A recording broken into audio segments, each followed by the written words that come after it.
여러분들 뉴스를 통해서 보셨겠지만 정말 공포스러울 정도로 우리 코로나 감염자 수가 이렇게 큰 폭으로 증가하고 있네요.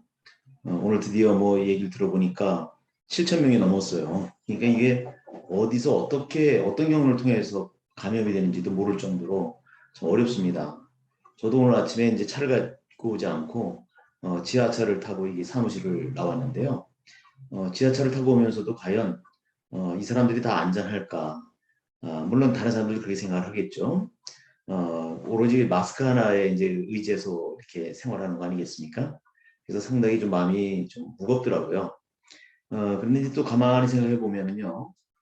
우선 우리가 교육을 걱정하는 입장에서 보면은 이 코로나 전국을 인해서 이 코로나 시국이 하루 이틀이 아니라 벌써 이제 해수로 2년이 넘어가고 있잖아요. 그러다 보니까 언젠가도 말씀드렸지만은 이 부모님들이 여력이 되고 경제적인 모든 것이 돼서 자녀들을 잘 보살펴주는 집안의 아이들과 또 그런 여건이 안 돼서 그렇지 못하는 아이들과는 이 학력 격차가 엄청 크게 나타난 겁니다. 그래서 제가 그 저를 따라서 교사가 됐다고 하는 은영이라는 그 제자가 있어요. 이제 초등학교에 있는데요. 그 친구가 있는 학교에서는 선생님들이 교장 선생님의 뜻을 받들어서 좀 어렵지만 거의 대부분 다른 학교가 이렇게 온라인을 통해서 수업을 할 때에도 대부분 다 이렇게 등교를 시켜서 아이들을 돌봐줬답니다. 그래서 선생님들도 어렵고 나름 그런 게 있었지만 그러고 나니까 현저하게 눈에 띄게 그 학력 격차가 줄어들고 그다음에 낮은 성적의 아이들도 어느 정도 정상 궤도로 올라오는 것을 데이터를 통해서 알게 된 거예요. 그러니까 힘든 기간을 지나고 나니까 모든 선생님과 교장 선생님 이런 분들이 보람을 느끼게 됐고요. 이제 그것을 부모들이 알게 되잖아요. 그러니까 결국 각 학교에 대한 신뢰도가 엄청 올라갔다 이런 얘기를 듣고 바로 너희들 네가 있는 학교 그런 선생님들이 정말 우리 사회를 지탱하는 우리 교육계에 진짜 참 어떤 그 아주 뭐랄까요 모범이 되는 그런 사례가 아니겠느냐 그래서 저도 감동을 했습니다. 이제 그런 학교가 좀 많았으면 좋겠는데요. 또 대부분 정부에서 이렇게 한다고 그러면 그것에 편성해서 오히려 책임 같은 게 따를 수 있으니까 아이들을 집에 있게 하고 그다음에 이제 온라인을 통해서 이렇게 수업을 하는 게 다반사 아니겠습니까? 근데 그런 가운데도 그렇게 소명의식 갖고 나름대로 다른 학교에 눈치 안 보고 이렇게 묵묵히 아이들을 위해서 이렇게 살신성인의 그런 마음으로 지도해주는 선생님들도 계시다는 겁니다.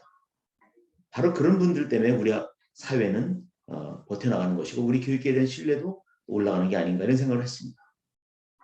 그래서 우리 제자가 교사로 있는 그런 학교의 예를 들어드렸습니다만 어찌됐든 간에 우리가 이제 그 여건이 되는 아이들과 그렇지 않은 아이들 간에 벌어진 이 학력 격차라고 하는 것을 우리가 그 좀 어떻게 좀 이걸 해소해 줄까? 뭐 정부에서도 많이 걱정을 하겠죠. 또 시도교육청에서도 나름대로 여러 가지 방법을 구안하고 있을 겁니다. 그런데 이제 우리가 이 차제에 요즘 이제 우리가 인공지능을 통해서 우리 미래 교육을 얘기를 많이 하지 않습니까? 저도 그런 쪽에 이제 그 유튜브를 통해서 강의도 하고 그러는데요. 중요한 것은 우리가 한번 잘 생각해 볼 필요가 있어요. 그동안에 우리가 뭘 했는가 반성할 필요가 있다는 겁니다. 요즘에 우리도 이제 뭐 서울만 해도 그렇고요. 이제 여러 그 또 어떤 그 기업체에서는요. 학생들이 학습하다 모르는 것을 이렇게 던지면 뭐 이렇게 유수한 대학에 다니는 학생들이 바로바로 이제 알바식으로 해서 이렇게 풀어주고 하는 그런 시스템이 매출이 상당히 많이 올라갔다는 보도도 내가 봤습니다. 근데 이제 지금은 사람과 사람 간에 이루어지는 어떤 그 인공지능을 활용하는 건 아니잖아요. 그런데 이 인공지능의 그 어떤 역량은 대단한 거 아니겠습니까? 쓰면 쓸수록 그 성장을 하는 인공 역량이니까요. 그래서 지금 외국의 사례를 좀 보면은 공교육에 벌써 인공지능이 들어와 있는 거거든요. 근데 우리는 얘기들은 많이 합니다. 뭐 지금도 보면은 이 인공지능을 가지고 저도 뭐 인공지능 역량진흥원이라는 어떤 그 사단법인의 이사장을 맡고 있습니다만 지금 이제 우리는 선생님들에게 이 그 인공지능이 왜 중요한가를 이제 연수해주는 그런 수준이거든요. 근데 벌써 다른 나라에서는 뭐 미국이라든가 영국이라든가 핀란드라든가 이런 데서는 그 벌써 인공지능을 활용해서 아이들에게 최적화된 어떤 학습 자료나 문제를 제공해주는 그런 그 시스템이 돌아가고 있어요. 그래서 야 우리가 그런 게 돼 있었다면 이런 시국이 얼마나 좋았을까. 뭐 설사 그런 여건이 불비해서 과외도 못 시키고 그런 집에 아이들도 본인의 의지만 있으면 얼마든지 바로 제대로 된 교육을 학교에 오지 않아도 좀 보충 학습으로라도 받을 수 있지 않았을까 이런 아쉬움이 있습니다. 그래서 어쨌든 이 학력 격차가 큰 것을 해소해 주려면 사람만 가지고는 어렵다. 선생님들도 한계가 있지 않습니까? 물론 선생님들도 열심히 노력해 주셔야 되고 하고 있지만 이제 이거 가지고는 어렵단 말이죠. 그래서 이런 것은 분명히 이런 어떤 일상적인 어떤 결함이 아니거든요. 그러니까 이럴 때는 국가의 책임이 그만큼 큰 겁니다. 그래서 학부모나 선생님들이 하는 건 한계가 있기 때문에 국가가 나서서 빨리 그러한 그 시스템을 구축할 필요가 있지 않겠는가 이런 생각을 하게 되고요. 그리고 이 학력 격차가 큰 것을 그냥 두면요. 이게 아이들 단계에서 끝나는 게 아니지 않습니까? 결국은 나중엔 사회 문제가 되는 거죠. 결국은 교과 성적이 우수한 아이들이 그 나름대로 선호하는 대학을 가게 되고 그네들이 우리 사회에 나와서 소수 그룹으로서 사회를 지배하는 그런 세력으로 되다 보니까 경제적인 여건도 그렇고요. 그다음에 여러 가지 뭐 사회에서 누리는 지위라든가 이런 것을 독점하게 돼요. 결국 그게 교육의 양극화가 사회의 양극화로 가는 그런 악순환을 반복하게 되는 거죠. 우리는 교육의 양극화가 사회 양극화로 되지 않도록 하는 교육을 해야만 되지 않습니까? 예, 그런 차원에서도 이것은 심각하게 고민할 때가 됐다 이런 말씀을 드리고 싶습니다. 미국 같은 경우에는 이제 그 중학교에 그 메시아라는 그 프로그램을 이제 사용하고 있더라고요. 그래서 이제 물론 이제 우리나라도 이제 중학생들에게 많은 학교에서 학생들마다마다 이 노트북을 하나씩 가지고 있는 학교도 많이 있어요. 근데 어쨌든 그 아이들이 자기가 갖고 있는 노트북을 통해서 이 메시아라고 하는 그 인공지능 프로그램을 가지고 수학 공부를 하거든요. 그러면 이제 각자 아이들 수준이 다르잖아요. 그런데 선생님이 혼자 지도할 때는 그걸 수준별로 해서 개별화 시켜주기가 쉬운 건 아니거든요. 개별화가 답인 줄 알면서 그게 쉽지 않잖아요. 근데 인공지능을 가지고 이렇게 하다 보면 아이마다마다의 수준에 맞는 그런 그 수준의 교육 내용을 줄 수가 있는 거예요. 그러니까 어떤 애는 1차 방정식, 어떤 애는 연립방정식, 어떤 애는 그걸 뛰어넘어서 또 앞서가는 애도 있지 않습니까? 수준이 다르니까. 그래서 뭐 기하를 공부한다든가 이런 게 가능한 거죠. 그러니까 한 반에 있는 학생 수만큼 그만큼의 다양한 수준별 수업이 돌아가고 있다. 이런 게 가능한 게 바로 인공지능을 활용하는 그러한 학습이죠. 이런 걸 미국에서는 이미 쓰고 있습니다. 그다음에 영국의 경우에도요. 그거 보면 뭐 Third Space Learning이라고 해서 이제 약자로 TSL이라고 하는데요.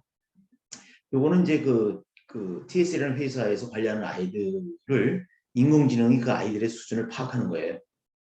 그래가지고 얘는 요러요러한 게 모자라고 그렇게 분석이 될 거 아닙니까?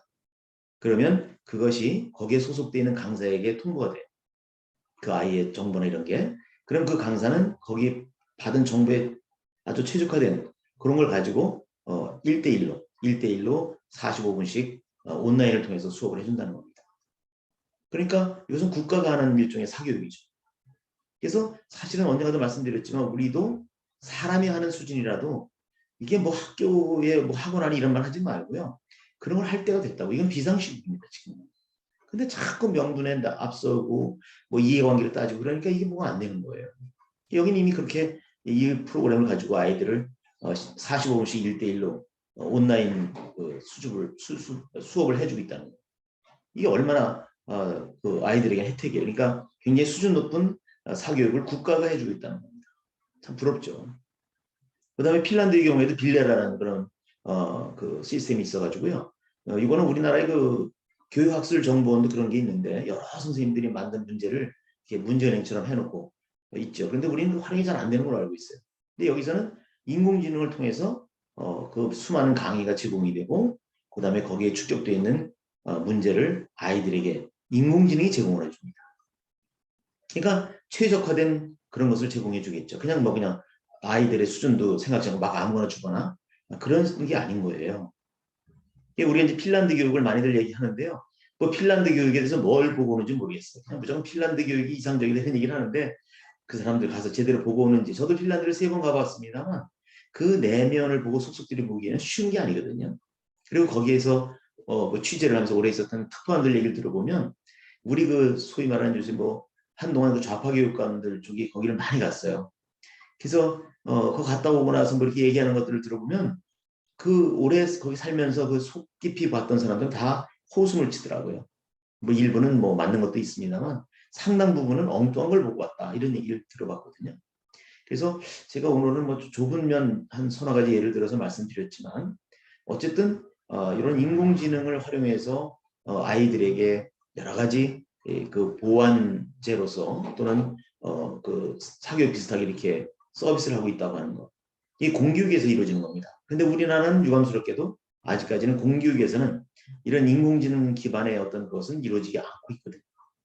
그러니까 참 어찌 보면 우리가 뭘 생각하고 그동안에 있었나 이런 반성도 해보게 되는 거죠. 그래서 다행히 요즘 이제 에듀테크 기업들이 많이 생겨나고 있습니다. 또 어떤 또 교육단체에서도 뭐 하이테크인가 뭐 이렇게 아주 에듀테크 쪽을 가지고 세미나도 하고 말이죠. 아주 활발히 움직이는 데를 제가 알고 있습니다. 그리고 이제 뭐 여러 그 사교육기관에서도 하고 있고요. 어쨌든 이것이 공교육으로 들어와서 공교육 기반 차원에서도 인공지능을 활용해서 아이들에게 수업 결손이라든가 또 그네들을 좀 더 진일보하게 도움이 될 수 있는 그런 것을 국가가 나서서 이렇게 서비스해주면 얼마나 좋겠어요. 아까 소개한 영국 같은 경우에도 국가에서 한 뭐 70% 이상의 그 비용을 대주니까 학생들의 경우에는 우리 돈으로 한 돈 10만 원 그저 월 낸다 그래요. 양질의 어떤 사교육을 사실은 싸게 받는 이런 거죠. 그래서 우리는 그게 아직 기반 구축이 안 돼 있으니까 그럼 인적 자원을 가지고라도 그렇게 좀 해야 되지 않을까. 응? 명분 따지지 말고 제발 그래야 될 때가 된 것 같아요. 근데 어느 누구도 뭐 교육감들도 그렇고 그냥 보여주기식 이런 것에 너무 머물러 있지 않나 그런 어떤 조급한 마음 같은 것을 갖고 있습니다. 여러분들은 어떻게 생각하시는지 모르겠습니다. 어쨌든 우리가 이런 그 문제점이 있다고 하는 것은 서로 이제 공감이 되시리라 이렇게 봅니다.